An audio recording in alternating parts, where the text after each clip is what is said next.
আবার এসেছি ফিরে ভালোবাসার তরে। যদি ভালো লাগে ভিডিওটা তবে বানিয়ে ফেলুন কোফতাটা।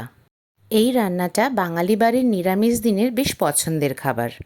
কাঁচা কলার কোফতার জন্য আমি দুটো কাঁচা কলা নিয়ে নিয়েছি।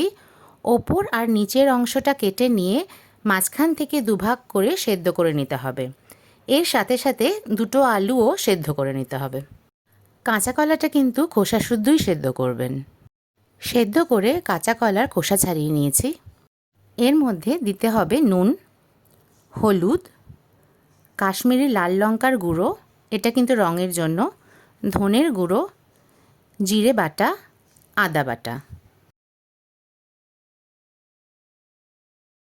স্বাদ অনুযায়ী লঙ্কা কুচি দেবেন। সব দিয়ে ভালো করে মেখে নিতে হবে। এখন বাইন্ডিংয়ের জন্য হাফ টেবিল স্পুন মতন ময়দা দিয়ে দিলাম। ময়দাটা ভালো করে মিশিয়ে নিয়ে দিয়ে দিতে হবে সামান্য তেল। তেল দিলে হাতে যে একটা স্টিকি ব্যাপার হচ্ছে সেটা চলে যাবে। আমি একটু চ্যাপ্টা মতন বল বানিয়ে নিলাম।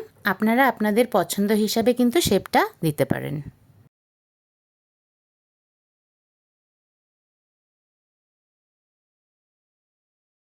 কাঁচা কলার বানিয়ে রাখা বলগুলো খুব হালকা হাতে এপিট ওপিট করে ভেজে নিতে হবে। সাদা তেল বা সর্ষের তেল যে কোনো একটা কিন্তু এখানে ইউজ করতে পারেন। আমি দুটো পাটে কাঁচা কলার কোফতাগুলো ভেজে নিলাম। সেম জায়গাতেই আমি কিছু আলু নুন আর হলুদ লাগিয়ে ভেজে নিলাম।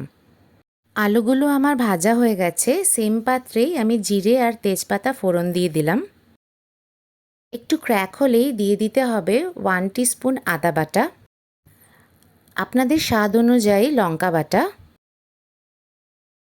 দিয়ে দিলাম সামান্য হলুদ, হাফ টিস্পুন মতন জিরের গুঁড়ো দিলাম, দিয়ে দিলাম নুন।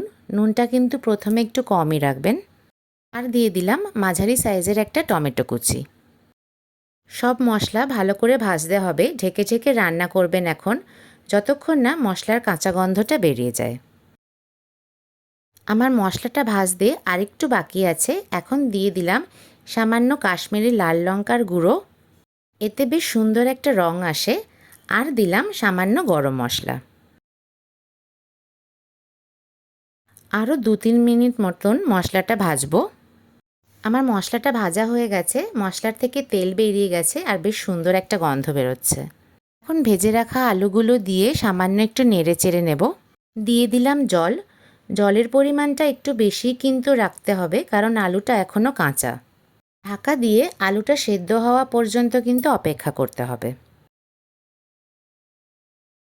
আলুটা সেদ্ধ হতে হতেই দিয়ে দিচ্ছি সামান্য ঘি আর একটা কাঁচা লঙ্কা। আলুটা সেদ্ধ হলেই দিয়ে দিতে হবে ভেজে রাখা কোফতাগুলো। গ্যাসের ফ্লেমটা এই সময় আপনারা কিন্তু অফ করে দেবেন। কোফতাটা দিয়ে বেশি নাড়াচাড়া করবেন না, কারণ কোফতাটা এমনিতেই নরম আর ওপরে জল টেনে দিয়ে কিন্তু আরও বড় আর নরম হয়ে যাবে। 10 মিনিট অপেক্ষা করেই সার্ভ করতে হবে।